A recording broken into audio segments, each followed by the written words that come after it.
Hi guys, it's Michelle, and in today's video I am talking to you first-time Disney cruisers or people who just really like going on Disney Cruise Line. My first tip begins even before you step foot on that cruise ship, and that is to book your excursions and dining reservations as soon as that window opens for you. So when 12 a.m. Eastern Standard Time hits for you, you open that app up and go on and select those excursions. Do not delay, they will fill up fast, especially the popular items. This is the case for dining reservations as well. So if you want to try Palo Brunch, which I highly recommend, do it as soon as you get your window open. Now, Palo Brunch sells out quickly, even if the cruise is not fully booked. So this leads me to my second tip, which is if you cannot get a dining reservation, as soon as you get on board the ship, you can go and talk to the dining team. They'll tell you where they're meeting and they might be able to slide you in. This actually happened to me recently. We went on the Treasure. I wanted a Palo Brunch. It was completely sold out for an at-sea day. So I went to the dining team. I was maybe the third person in line and they had reservations for me. So definitely go do that, or you could be put on a wait list. If someone cancels, then you can have the opportunity to eat there. One other mention for booking early is the Princess Meet and Greet. It's 30 days before. It opens 12 a.m. Eastern Standard Time, and it's the same booking time for everyone. So there's no competition there. If you are not able to get the Princess Gathering booking, do not worry. There are plenty, and I do mean plenty, of opportunities to meet characters, to meet the princesses throughout your cruise. So don't worry. It's really convenient because like all four of them, or at least four, are there. So usually it's like Cinderella, Rapunzel, Tiana, and I don't know, like just the main, Belle. Belle will sometimes show up. Sometimes Moana's been there too. But if you can't get a booking, do not worry. Those princesses are walking about earning their keep. Don't worry. My next tip is to arrive early to all the Broadway style shows, really anything, bingo, trivia. Arrive early. If the show starts at 6, don't show up at 6, especially if seating is important to you. If you want a good seat, the gates or the doors to the theater open 30 minutes before, but I've seen people lining up 45 to an hour before. For some trivia and bingo, you know, the lounges can only hold so many people. So if you want a seat, even if you want to draw, they have a lot of these draw your Mickey or draw Hey Hey or whoever. Get there early, like 15 minutes before, for a good seat. The same advice will go for character meet and greets. So on the app, you'll see Minnie is meeting in the lobby at 2 p.m. Do not show up at 2 p.m., especially for the popular characters, because the queue has already formed. They usually stay for 15 minutes. So if you show up at 2:15 and the line is really, really long, you're not going to be able to meet or take a picture with Minnie. So definitely get there 5 minutes or so before to ensure that you can meet that character. Another tip that I have for you is to choose a starboard side stateroom if you want to watch fireworks from your veranda. So Pirate Night, you're gonna have fireworks on a Disney cruise. It's one of the magical things about choosing Disney. But you can watch them from the pool deck if you want, but you can also see them from your stateroom if you're on the starboard side. They always let the fireworks off on that side. So I don't know if you're really supposed to go out on your veranda and watch the fireworks, but I do. I just close the door behind me so none of the smoke and stuff enters the stateroom. My next tip is for you parents out there that want to sneak in a little date night. What I've done before is ask my server, who are usually absolutely amazing, to bring all of my kids' food first. So my kids will actually eat before I do, which is fine. They'll bring their appetizer, entree, and dessert all at once, or, you know, as soon as possible. The kids will eat, and then I can take them to Kids Club, and me and my husband can have a little bit of alone time while we eat. Now, that's just up to you. Like sometimes, you know, we want a big family meal, and that's okay. And sometimes my kids are like, I'm tired of hearing adults talking. Can we go to Kids Club? So that's just an option to consider if you feel like this night your kid's just not feeling it and they just want to, you know, go to Kids Club or whatever. It is an option. My next few tips are ways to save a little bit of money on a Disney Cruise Line. As you know, I'm sure by now, these things are expensive. So any little cost savers are always appreciated. appreciate it.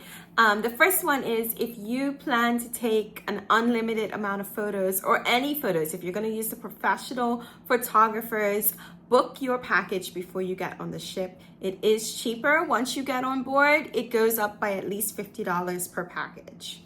Another cost saver is if you are interested after you've done your first one, before you disembark, and you say to yourself, I am definitely going back on a Disney Cruise Line ship, then get that 10% off place saver. So pretty much on the app you can do it, or you can hit up guest services, tell them, hey, I want the 10% place saver. You pay $250 and this will go toward your next cruise, and they take 10% off of that cruise. So Disney cruises do not go on sale that often. This is one way to get 10% off, and that's a pretty good amount, especially if you're looking at a $9,000 cruise. That's a pretty big chunk off.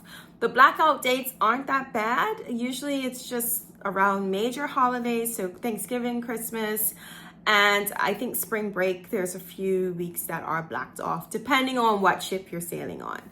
The summer is wide open, so that's usually when we use ours. So it's definitely something to consider, but you have to do it before you get off the ship. So don't miss out on that savings. Another cost saver is to book your cruise as soon as it becomes available on the website. So as soon as those new itineraries drop, get on those prices. That's when the price will be the cheapest.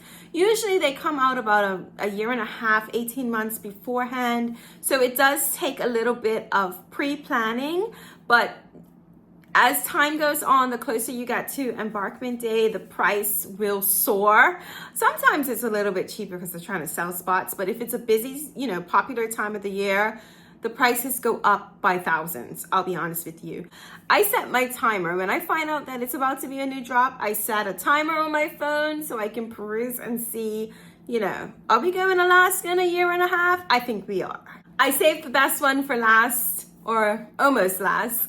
I'm going to tell you the best time to ride the Aqua Duck or Aqua Mouse. And this time is when you're in port. Not Nassau, because nobody gets off the boat in Nassau.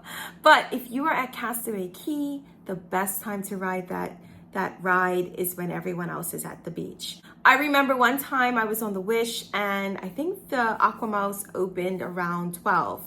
Everybody was at the beach. We stayed on board, and we rode the Aqua Mouse like 4 times in a row. Nobody was in line. So they just asked us, the cast members were like, do you want to go again? We were like, absolutely. And we went over and over and over, and to the point where we had had enough and we just got off. So that is the best time to ride it. A lot of people try and go at sea days because they feel like, oh, it's nothing else to do, or this is my day to swim. See if you can just squeeze in another time to ride the Aqua Mouse, a time that makes the most sense.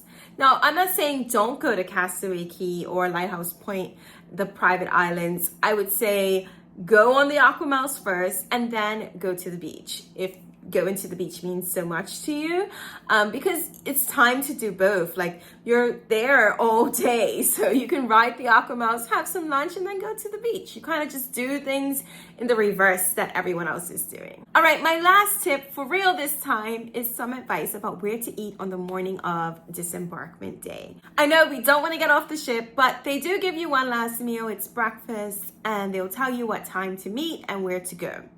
Now, if this time does not work with you, I know if you have an early dining time, you're going to have an early breakfast time the day that you get off the ship, like 7:30. Some people oversleep it and they feel like, oh no, I can't have breakfast. That is not true. The buffet is open. And so a lot of times what we do is just go up to the buffet, because you can go there at 8:30 and they'll still be serving breakfast. The same thing goes for embarkation day. A lot of times people get on, it's around lunchtime, and the first place they go is the buffet. That buffet is insane. Like, nobody knows where they're going. Everybody is hangry and it's just chaos. I'll be honest with you. You can't find anywhere to sit.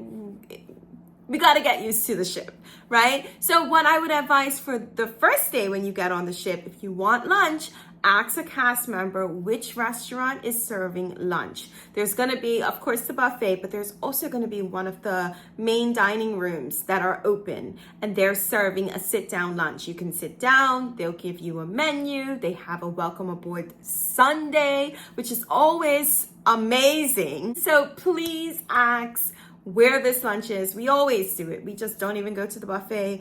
We sit down, a server will come, and it's a bit more relaxing way to start your vacation. All right, guys, I hope the video was helpful to you. I didn't want to make it too long. There are a few more tips and tricks that I sometimes will just share in a random Disney Cruise Line video. So subscribe for more if you are interested, and comment down below with any questions. I will be happy to answer, and I'll see you guys in the next one. Take care, guys.